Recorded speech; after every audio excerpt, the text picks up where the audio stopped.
जी बिल्कुल, ये तीसरा नोटिस था ईडी का अरविंद केजरीवाल के लिए कि उनको इन्वेस्टिगेशन ज्वाइन करनी है। लेकिन इस नोटिस का भी जवाब अरविंद केजरीवाल ने हूबहू पहले जो नोटिस के जवाब दिए गए थे उसी तरीके से दिया। उन्होंने साफ तौर पर बोला कि ईडी का ये जो नोटिस है वो राजनीति से प्रेरित है और वो इन्वेस्टिगेशन ज्वाइन करना चाहते हैं। इस जवाब में अरविंद केजरीवाल ने दो बड़ी बातें बोली। एक तो ये कि वो इन्वेस्टिगेशन ज्वाइन करना चाहते हैं, लेकिन जो नोटिस उन्हें भेजा जा रहा है वो राजनीति से प्रेरित है। और दूसरी बड़ी बात अपने जवाब में अरविंद केजरीवाल ने यह भी बोला कि ईडी की मंशा है अरविंद केजरीवाल को चुनाव प्रचार से रोकना और यही कारण है कि नोटिस भेजने के बाद वो अरविंद केजरीवाल को गिरफ्तार करना चाहते हैं। बिल्कुल, तो दो बातें, एक गिरफ्तारी। शहजाद पूनावाला हमारे साथ जुड़ चुके हैं, सीधे शहजाद पूनावाला का हम यहाँ पर करेंगे। शहजाद, क्या कुछ कहेंगे? तीसरी बार देखिए समन मिला और तीसरी बार भी अरविंद केजरीवाल जांच के लिए, पूछताछ के लिए पेश नहीं होते हैं।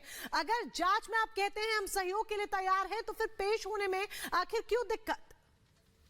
अगर छिपाने वाली कोई बात नहीं है तो आप क्यों भगोड़े बन रहे हैं, क्यों अपराधी की तरफ पेश आ रहे हैं? इसका मतलब चोर की दाढ़ी में तिनका है, चोर की मूंछ में तिनका है। पहले समन पर बोला कि मैं चुनावी कैंपेनिंग कर रहा हूं, नोटा से कम वोट मिले। दूसरी बार बोला विपासना जा रहा हूं, अब बोल रहे हैं एक और बहाना। तो कहीं ना कहीं उनको पता है कि जो शराब घोटाला इन्होंने किया है, जिसमें संजय सिंह, मनीष सिसोदिया, विजय नायर, इनको कोर्ट भी बेल नहीं दे रही है। विद्वेष की कोई भावना की बात ही नहीं, क्योंकि कोर्ट उनको राहत नहीं दे रही है। तो आज उनको पता है कि उनके कारनामे इस प्रकार के हैं, इसीलिए आज फिर से एक बार उन्होंने समन स्किप किया है। और ये दिखाता है कि उनको पता है कि उन्होंने वहां पर अपराध किया है, तो अपराधी जो है वो हमेशा कानून से बचने की कोशिश करता है। लेकिन शहजाद, अरविंद केजरीवाल की तरफ से, आम आदमी पार्टी की तरफ से कहा जा रहा है कि ये समन गैर कानूनी है, राजनीति से प्रेरित है, उन्हें सवालों का सामना करने से परहेज नहीं है। लेकिन जो समन आ रहा है वो राजनीति से प्रेरित है, इसलिए अपने आप को वो रोक रहे हैं। तो फिर इतने दिनों में जाकर कोर्ट से खारिज करवाते ना समन। नवंबर में पहला समन मिला तो कोर्ट से खारिज करवाते, तो कोर्ट को तुरंत खारिज कर दी। उल्टा कोर्ट ने तो जो भी राजनीतिक विद्वेष का आरोप लगाया है उसको खारिज करते हुए संजय सिंह, मनीष सिसोदिया, विजय नायर को बेल नहीं दी है महीनों तक। तो मुझे लगता है कि ये राजनीतिक विद्वेष का केवल एक विक्टिमहुड कार्ड है, केवल एक बहानेबाजी है।